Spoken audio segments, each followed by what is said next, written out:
Hey everyone, welcome back to Founder Story. Today we have Daniela Sokolowski. And Daniela, you are the founder and CEO of DiCuore Diamonds, which I love the name. I really love the name. So I want to first start off with understanding about what was the spark in entrepreneurship for you and why did you go into the diamonds? But can you explain also the name, because it's a beautiful Italian sounding name and I really want to understand, what does it mean? Yes, it is Italian. Actually, it means from the heart. And it's interesting how I got into this. I've been working in this industry for quite a long time. I moved to the US in 2009. And that was pretty much my first serious job. I started to work for a diamond dealer. Then I moved on to work for De Beers. I'm not sure if you're familiar, but De Beers is pretty big diamond mining company. And over the years, I discovered the passion for making jewelry and designing pieces. Um, DiCuore, I didn't really plan on opening DiCuore in the beginning. I mean, it wasn't like a plan, okay, 5 years from now, I'm going to open DiCuore. It wasn't anything like that. I was working as a chief operating officer for another jeweler here in Manhattan. I'm actually based in Manhattan. And things didn't work out at my job. So I just decided to go on my own because, like I said, I love jewelry. I love making jewelry, and I had a very good feedback from my customers over the years. And I opened DiCuore in January 2024, so it's a little over a year now. And the reason for the name is it actually reflects how I look at jewelry. I know it's a very emotional process, getting engaged, buying something for your wife on your anniversary, or even the other way around for your husband as well. And it's a business that is very emotionally charged, and this is how I look at it, from the heart. So this is how I came up with with the name.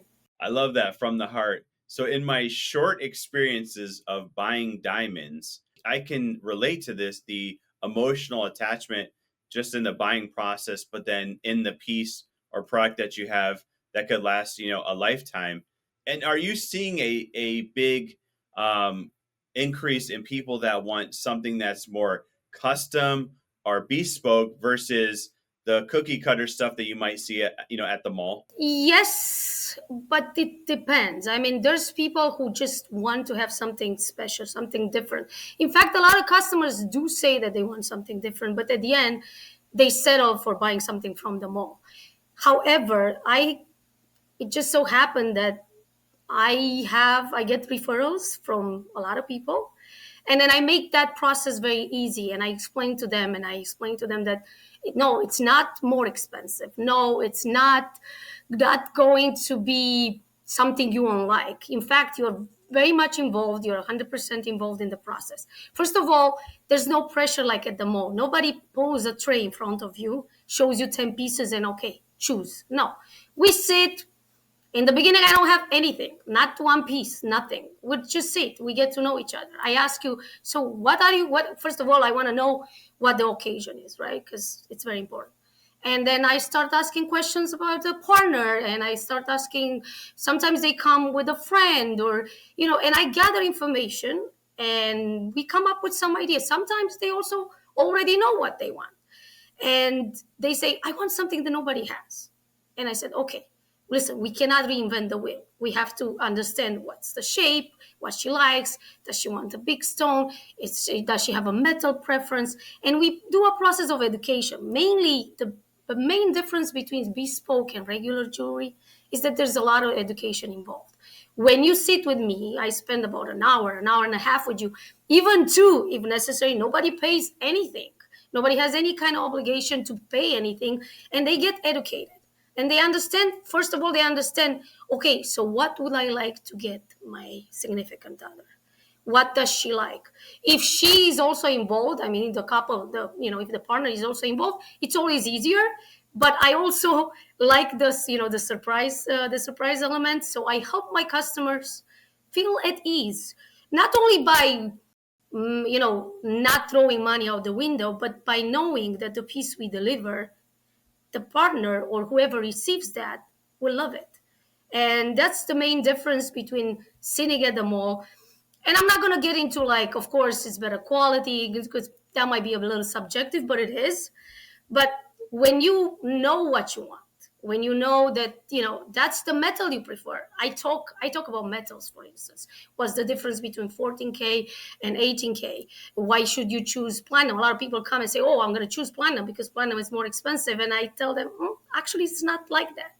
So that the main difference is that I sit and I educate them, and they learn about lab grown diamonds, natural diamonds, metals, materials, and then we design together based on their ideas, and they seem to love that. I think it's a great learning experience. I went the route of more the custom bespoke, what you're referring to, what you guys offer, and I really learned a lot. And I spent many days learning and to understand, and I find it very interesting. So people that are out there that are looking to purchase diamonds, is there two or three tips or things that they should know before they even start the process? Well, I prefer clients that don't know anything.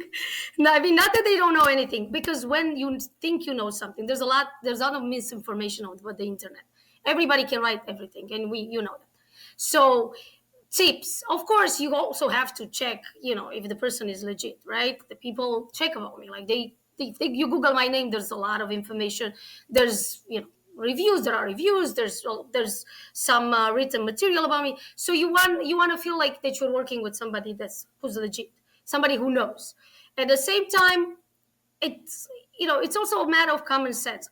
If I buy something myself, I check reviews, I look up online, I go see in person, I invite my clients. A lot of my work is done remotely, but I invite my clients, if they're local, to come in, see the stone. Not only rely on the videos, of course I give them videos and very high-end, realistic renderings and all that, but I invite them. I said, come and sit with me in my studio, see that I'm the real deal, ask me questions. But to tell you tips, I don't know. I mean, I cannot say, okay, buying at the mall is not the good route to go. It all depends on what's easier for you. If it's easier for you to just go and pick one of the 5 pieces that they show you, yeah, absolutely, go to the mall. If it's easier for you to be, like, more educated, like yourself, you said you learned a lot and you like the learning process, and you feel like, okay, my God, I learned so much about it, now I feel ready to purchase. I think going with somebody like me is very important. It's easier, and it actually delivers a result that is better than just picking something under pressure in a mall, because you are kind of under pressure if you're especially if you're pressured by time. um I don't know. I find bespoke jewelry very interesting and uh, very special. I did my own ring like that. Well, I did my own ring because obviously I'm a jeweler, but I feel like, knowing about what you're purchasing, and designing together with your designer. We coming Even if you could, came across a picture, or you have something already that you inherited from your grandma, but you want to turn it into something else. It's working with me is the route to go. But again, to give tips, I mean, it's very, very personal. Yeah, yeah, no, that's great. Thank you for that. I think that that lays a lot of the groundwork so for people to understand where to get started and how to get started. So, as somebody who's been a 6-year cancer survivor, I know you immigrated from Romania, which we were just talking about because a lot of my family comes from Romania, and I'm very interested to visit one day. What has continued to keep you motivated? Well, when you face a diagnosis like that, it puts your entire life into perspective. And one thing I learned about myself is that I'm stronger than I thought I was, obviously. And this was one of the reasons that why I opened DiCuore, to be honest. Was like, I want to do what I love. I just want to do this jewelry, this passion. I want to cultivate it on my own. I don't want to work for anybody else. And I know that I can deliver an experience that people will love. I also look to uplift women that have been in my situation and are undergoing treatment. And I work with a nonprofit organization to help women that are going through cancer, because there's a lot of stigma around this disease, unfortunately. A lot of people, when they found out, even my own friends, when they found out I was sick, their reactions were very mixed. So people think that once you're diagnosed with something, not everybody, obviously, some people don't think that, but your life is over. And I want to be a story of, inspiring other women. I want to show women that you can still do what you love. You can still do what you're passionate about it. And then this diagnosis should not deter you. And it did not deter me. So how do I find my motivation? Of course, every now and then, I may also feel a little like, oh wow, there's always that question looming. What if I get sick again? But you can't think like that. You gotta live life, and you gotta see all the positives in life. And I love what I do, and I love what I do. And it's so interesting that people, my customers, a lot of them relate to my story, and a lot of them tell me, my mother had cancer, or my aunt, and then they relate to my story, and then we talk a little, and then we find common grounds, and they get so comfortable. They all of a sudden, it's not like they trust me more, but they look at me as, what, this person is a strong person. She loves what she does.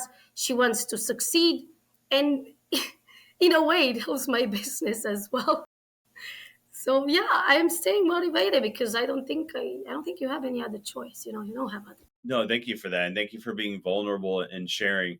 So I am curious about the challenges in the industry. I've seen a lot of documentaries recently about lab grown diamonds, and I don't fully understand everything, but there's been a lot of talks, at least from what I've seen so far, around this specific thing and then other things that are happening within the diamond industry. Can you speak to what some of the challenges are? Well, first of all, the market is very volatile. So indeed, there is. I'm not sure how many years this. I mean, the lab-grown diamonds have been around for a while, but in the past 5 to 6 years, and especially in the last 2 3 years, they kind of took over. I'm not saying that everybody opts for like everybody wants a lab-grown diamond. No, it's very generational. I would say the younger generation thinks that they're more sustainable, and there's no controversy around it, around the lab-grown diamonds. And the main challenge for me as a jeweler is that the supply doesn't meet the demand. So there's too much supply and less demand, which obviously impacts, because we all know a little bit of economy, so right, impacts prices, margins. The margins are very low, and it's not that lab-grown diamonds are diamonds; they're real diamonds. So let's start by that. But it all depends on what matters to the customer. Some people, value that story, value the fact that the diamond was in the ground, for 30,000 years, and somebody, mined it and brought it to the surface and polished it, blah, blah, blah. And somebody says, oh, you know what? I don't want to spend a lot of money on something that I could get for like 5 times less. And it all depends. I mean, I cannot give you real numbers because it all depends on the piece and everything.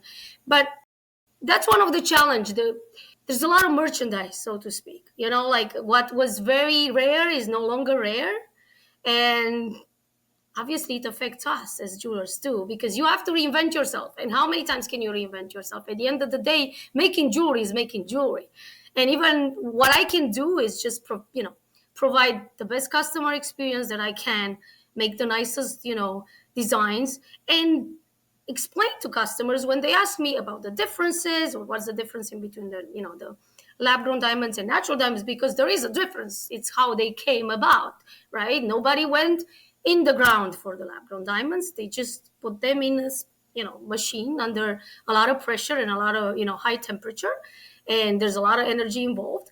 And it's completely different story. Basically, there's no romanticizing as the natural diamonds. Thank you for sharing that, because I was really curious about how this is changing the industry and how this looks. So, Daniela, if people want to get in touch with you, they want to find out more information, maybe they want to visit you, how can they do so? Well, I'm located. I have a jewelry studio in 1460 Broadway in Manhattan, in New York, and I have a website, DiCuore Diamonds, DiCuore Diamonds. It's going to be hard for people.com. And of course, I have my social handles are also DiCuore Diamonds. Well, Danielle, this has been great. Thank you for educating me. Thank you for educating the audience on what you're doing, the motivation, inspiration behind the organization that you founded here. I can't wait to follow up in a year, two, few years, and see where you were at that time, because I can tell just how inspired and motivated you are. So thank you for joining us today on Founder's Story. Thank you for having me.